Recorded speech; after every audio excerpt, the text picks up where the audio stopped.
I think for most people here, the time doesn't matter. It's just, okay, you have to fight the evil until it stops. That their security services in Moldova had uncovered a Russian plan to stage a coup d'etat. And this is strangely reminiscent of November 26, 2021. The government in Kyiv said that they had uncovered a Russian plot to overthrow President Zelensky.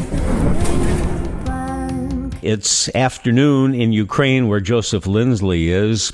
Joe, hello to you. And let me just start off by mentioning a couple of stories I heard yesterday. One kind of made me smile, and one didn't. The one positive news was a report about the morale of the Ukrainian troops being still high as opposed to the Russian forces. But the report that really stopped me in my tracks was hearing a lot of military experts say this war may go on for a year or more. What are you hearing? Well, Bob, good afternoon from Kharkiv. A nice snowy day here. Certainly, yes. And even, as we were talking about yesterday, people get tired, but the morale is high. And I think especially with everyone I know who's in the Ukrainian military, they have a very business-like approach to what they're doing. And I think they are the highest spirited people here. They have the adrenaline of the fight. They've seen, the amazing work they've been able to do, in almost 1 year to hold the Russians at bay. And so I do see very high morale there. But there is, at this moment right now, there's a lot of strange things moving around. And as we try to predict what might be happening, what the Russians might be up to, Moldova, which is a landlocked country just south of Ukraine, Russians have some troops in some occupied territory in Moldova. And today, that country temporarily closed their airspace for security reasons. The Moldovan media is reporting that there was a reconnaissance drone that was spotted somewhere in the country.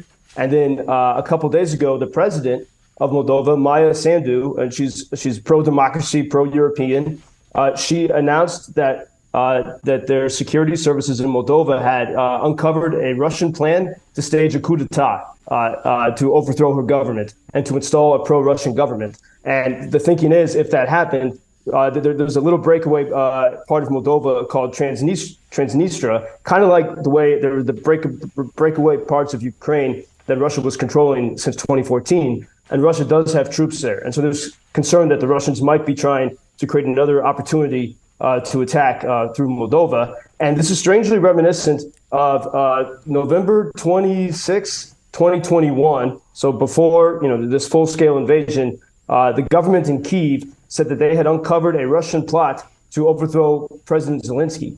And the idea, maybe they were hoping instead of going to war, they could simply take out the government. And then that failed, and they started the full-scale invasion. And so there's a lot of concern about what's happening in Moldova. And last week, during the massive, Russia's nationwide strikes, throughout Ukraine, targeting infrastructure, two missiles flew over both Moldovan airspace and Romanian airspace. And Romania, of course, is NATO. They didn't land there, but they briefly flew over those territories.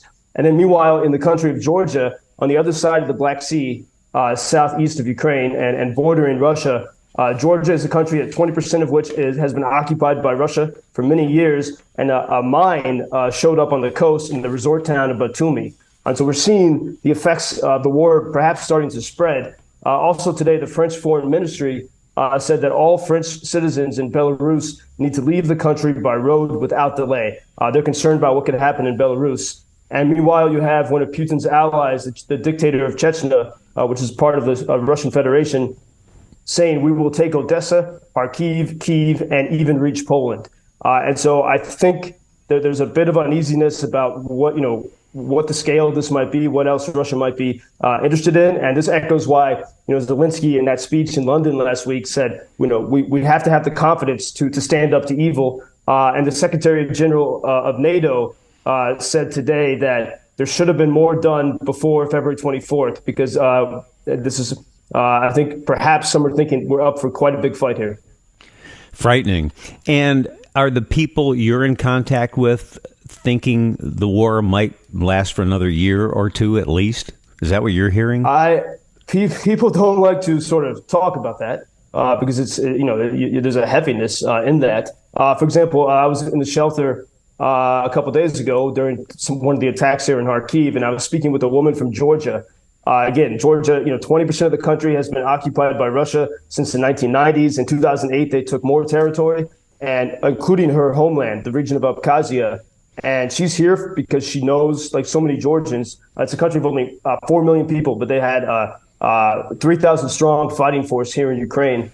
And they know they've been through this threat of Russia for decades. And she looked tired. She's talking about it. But they know that if you don't stand up against the evil, then the evil will continue to spread. So the best answer to that is, I think for most people here, the time doesn't matter. It's just, okay, you have to fight the evil until it stops. And yet life goes on, as you tell us most mornings. People are in cafes, there's music, you're out for your morning jog in spite of it all. And that is just incredible. And you talk about the spirit of the soldiers, the spirit of just the civilians is phenomenal, isn't it? Yeah, and I was talking recently with a friend who was he's an engineer and now has shifted all of his focus to helping supply the Ukrainian military. And he said that while obviously no one wants a situation like this, the war has given people something. And he says a lot of brilliant people who were just kind of living a simple life started to act much more and started to collaborate with each other. And he says, he told me he doesn't know if this is a feature of Ukraine or anyone who's put in such a situation. But you really do see this amazing solidarity and collaborative spirit. And even, whether it's supplying soldiers, but even in creating new businesses and new ideas, even in this environment, you see a lot of innovation pushed, to that extreme by necessity and a desire to collaborate with each other. And so this is, and that's really the best way, to really have the strongest victory is that not only can you fight the invader, but you also become stronger as a result. Let me share some feedback from our listeners that hopefully will bring a smile to your face, Joseph. The knowledge of Joseph is absolutely phenomenal. Absolutely love listening to the, quote, most interesting man in the world, end quote. And here's another text. I can see Joseph as a teacher in university when he is finished with his mission. Joe, do you think about life after the war at all? No, I haven't. And again, I think because it's sort of that heaviness when you think, how long this might go on.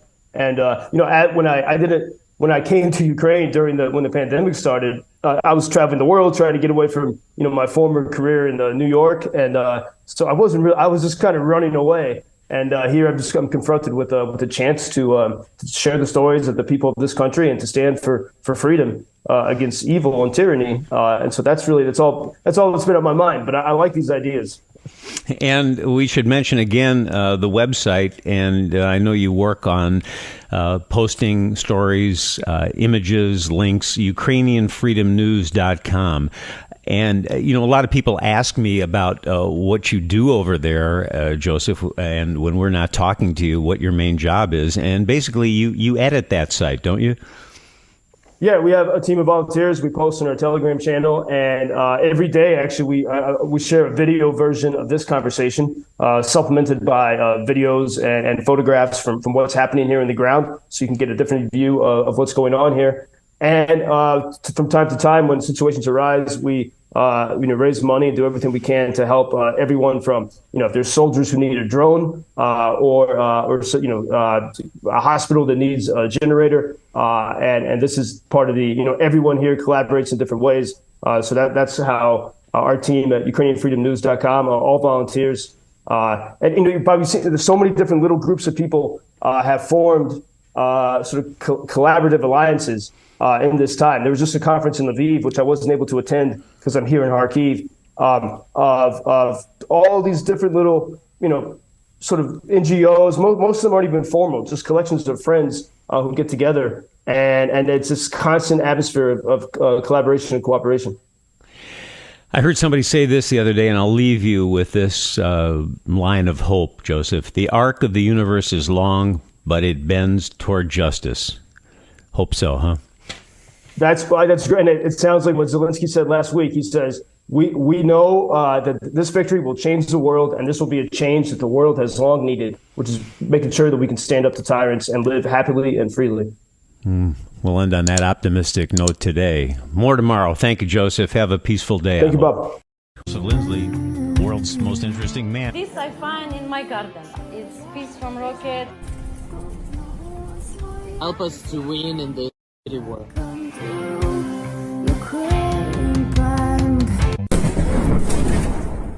Thank you for introducing Ukraine on your social media pages. That's very important that much more people can get more information about the situation here and how everybody can help Ukraine to stay stronger and to save all the world. Що він сказав?